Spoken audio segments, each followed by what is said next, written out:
حضرت موسیٰ علیہ السلام کے وصال کے بعد میدان طیہ میں 7 سال مزید قوم رہی بنی اسرائیل۔ 40 سال پورے ہو جانے کے بعد اللہ تعالیٰ نے انہیں اس میدان سے رہائی دلائی، اور موسیٰ علیہ السلام کے وصال کے بعد قوم بنی اسرائیل کی باغ ڈور حضرت موسیٰ علیہ السلام کے بھانجے حضرت یوشع بن نون نے سنبھالی اور ان کو نبوت عطا فرمائی گئی۔ ایک روایت تو یہ ہے کہ اس شہر بلقاء، جس شہر کے اندر یہ شخص رہتا تھا بلم بن باورا، اس شہر پر جب حملہ کیا حضرت یوشع بن نون نے قوم بنی اسرائیل کے ساتھ، تو وہ حضرت یوشع بن نون تھے، اور ایک روایت کے اندر ہے کہ وہ خود موسیٰ علیہ السلام تھے، کہ موسیٰ علیہ السلام جہاد کرنے کے لیے قوم جبارین کے ساتھ آئے تھے، اور یہ جو شخص ہے بلم بن باورا، یہ قوم جبارین کا ایک فرد تھا۔ اب قوم جبارین کا یہ فرد تھا تو قوم اس کے پاس آئی، کہنے لگی کہ اللہ کا نبی ہے، اس کے ساتھ ایک بہت بڑا لشکر جرار ہے، ہم ان کا مقابلہ نہیں کر سکتے، اور تو اللہ کے قریب ہے، تو دعا کر ہمارے حق میں اور ان کے حق میں بد دعا کر کہ اللہ تعالیٰ انہیں برباد کرے اور ہمیں کامیابی سے نوازے۔ اس نے کہا کہ تم پاگل ہو گئے ہو، میں اللہ کے نبی کے خلاف بد دعا کیسے کر سکتا ہوں؟ میں اللہ کے نبی کے خلاف بد دعا کروں گا تو میرا تو یہ سلسلہ چلنا ہی نہیں، میری تو دعا قبول ہی نہیں ہونی۔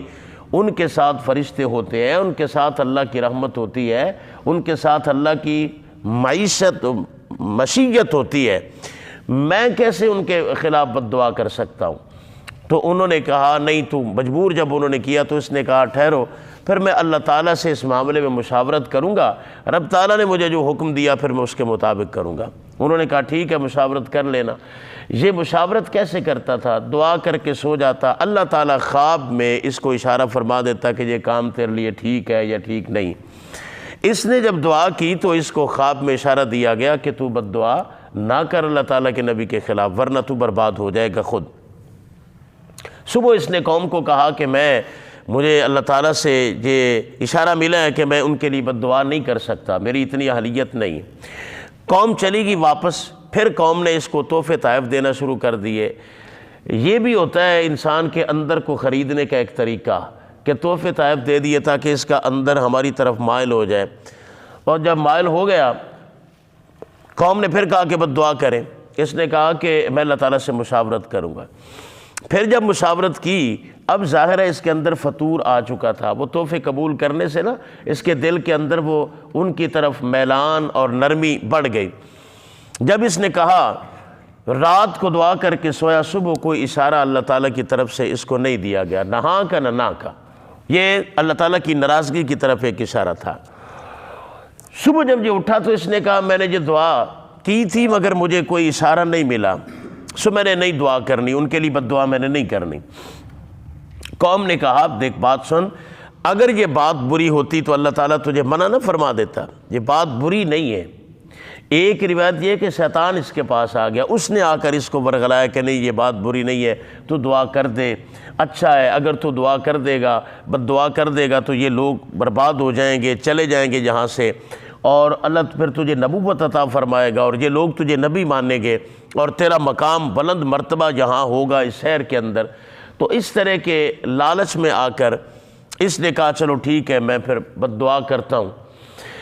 اب سوال یہاں پر یہ ہے کہ یہ جو بلم بن باورا تھا، اس کے پاس تھا کیا جو لوگ اس سے دعائیں بد دعائیں کروا رہے ہیں؟ یہ اللہ تعالیٰ کے اتنا قریب کیوں تھا؟ یہ کیا کرتا تھا؟ اس کے پاس اسم اعظم تھا، اسم اعظم کی وجہ سے یہ اسم اعظم پڑھتا تھا۔ اب اسم اعظم کیا ہے؟ اسم اعظم، اس میں بعض علماء نے کہا کہ رحمان الرحیم، یہ جو دو نام ہے اللہ تعالیٰ کے، یہ اسم اعظم ہے، اسم اعظم ہے، جتنا کثرت سے اس کو پڑھو گے تو تم اتنا اللہ کے قریب ہوگے۔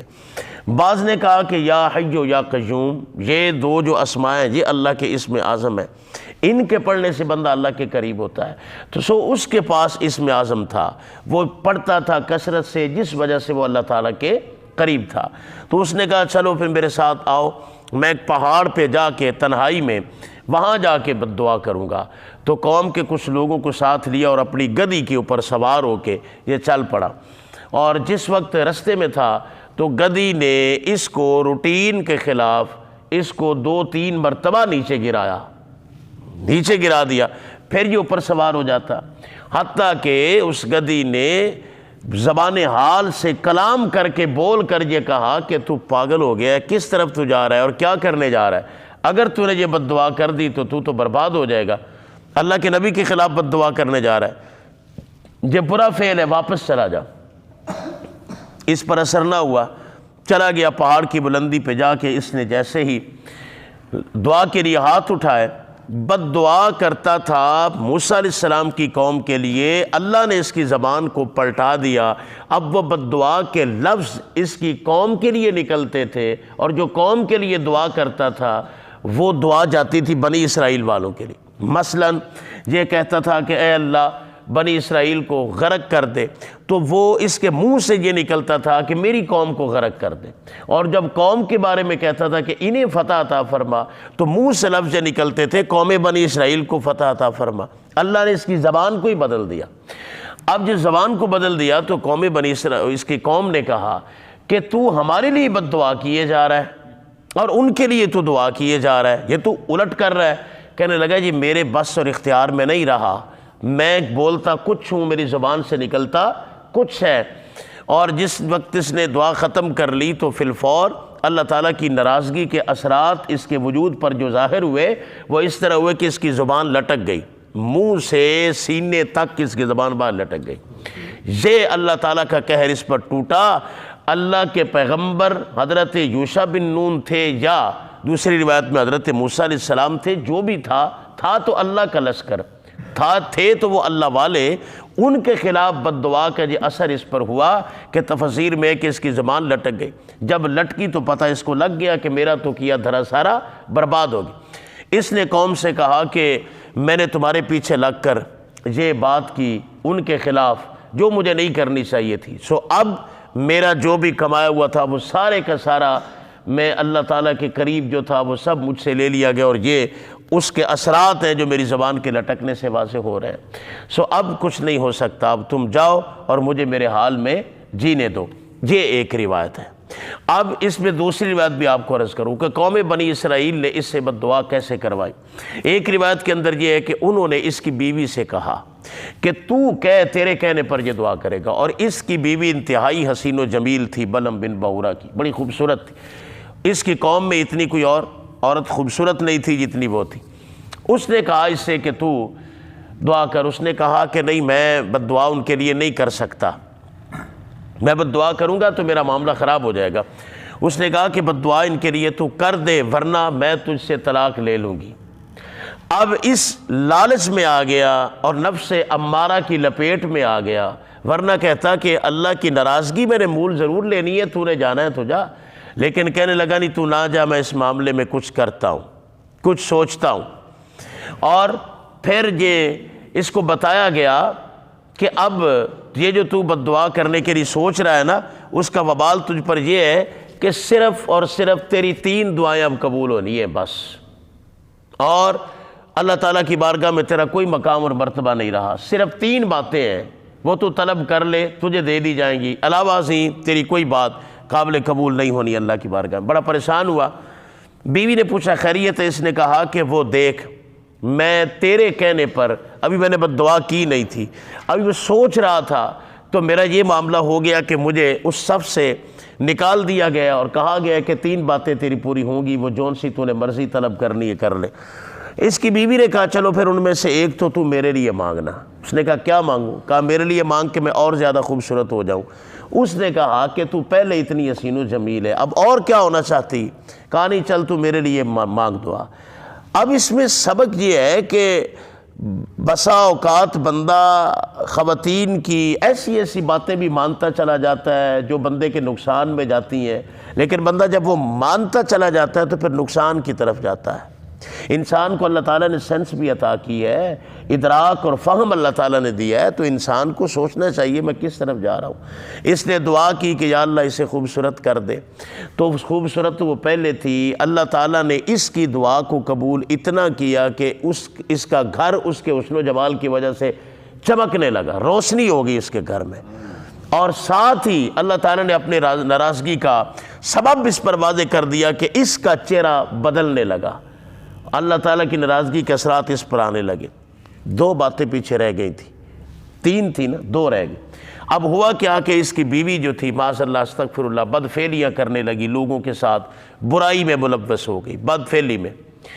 اب اس نے جس وقت دیکھا اس کو غیر مردوں کے ساتھ بدفعلی میں، تو اس نے غضب میں آ کر اس کے لیے بد دعا کر دی، اور بد دعا یہ بنی کہ وہ فوری انسان سے بدل کے کتیا کی صورت اختیار کر گئی، کتی بن گئی۔ اب ظاہر ہے جو اس کی اولاد تھی وہ روتی تھی کہ ہماری ماں ہے تو اس کے ساتھ یہ کیا اثر ہو گیا، وہ قوم بھی ساری کہتی تھی اولاد کو کہ یہ تمہارے باپ کی دعا کی وجہ سے، یہ اس کے پاس اختیار ہے، وہ دعا کرے تو یہ واپس ہو سکتی ہے۔ 2 دعائیں اس عورت پر لگ گئیں اور تیسری بھی اسی پر ہی لگی۔ اولاد کیا تو مجبور ہو کر اس نے پھر دعا کی کہ یا اللہ اس کو سلامت کر دے، وہ سلامت ہو گئی، مگر یہ کسی کام کا نہ رہا۔ اللہ کے پیغمبر حضرت موسیٰ علیہ السلام یا یوشع بن نون علیہ السلام کے خلاف جا کے اپنا سارا کچھ برباد کر لیا، قوم جبارین پر حملہ کر دیا۔ موسیٰ علیہ السلام نے یا حضرت یوشع بن نون نے حملہ کیا تو وہ اس پر قابض آنے لگے۔ جمعے کا دن تھا، اگلا دن ہفتے کا تھا، ہفتے والے دن اس قوم پر کسی قسم کا کوئی بھی کام کرنا جائز نہیں تھا سوائے عبادت کے۔ اب یہ فتح کی طرف جا رہی تھی قوم، تو حضرت یوشع بن نون نے جب دیکھا کہ سورج بھی ڈوبنے کے قریب ہے، تو اگر آج کے دن میں ہمیں فتح نہ ہوئی اور سورج ڈوب گیا تو اگلا دن تو ہم جنگ لڑ نہیں سکتے، اس سے اگلے دن جب ہم آئیں گے تو یہ قوم دوبارہ تر و تازہ ہو جائے گی، ہمیں ان پر غالب آنا مشکل ہو جائے گا۔ اس وقت حضرت یوشع بن نون نے اللہ کے حضور دعا کی کہ یا اللہ ہم تیرے بندے ہیں اور تیرے دین کی خاطر لڑ رہے ہیں قوم جبارین سے، ہماری مدد فرما، اس سورج کو یا اللہ اس مقام پر روک دے، یہ آگے غروب نہ ہو، جب تک ہم ان پر فتح نہ حاصل کر لیں یا اللہ تو سورج کو غروب نہ فرمانا۔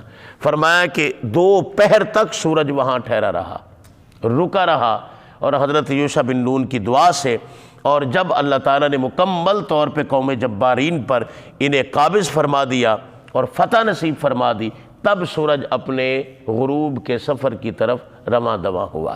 یہ حضرت یوشع بن نون کی دعا کا اثر ہے، اور اللہ تعالیٰ نے پھر انہیں مغلوب کر دیا قوم جبارین کو، اور ان کو اللہ تعالیٰ نے غلبہ عطا فرمایا، اور وہاں پھر حضرت یوشع بن نون کی حکومت ہوئی۔ واپس پھر یہ قوم آ کر مصر کے اندر قیام پذیر ہوئی۔ واللہ عالم بالصواب۔ انشاءاللہ تعالیٰ اگلے ہفتے اس سے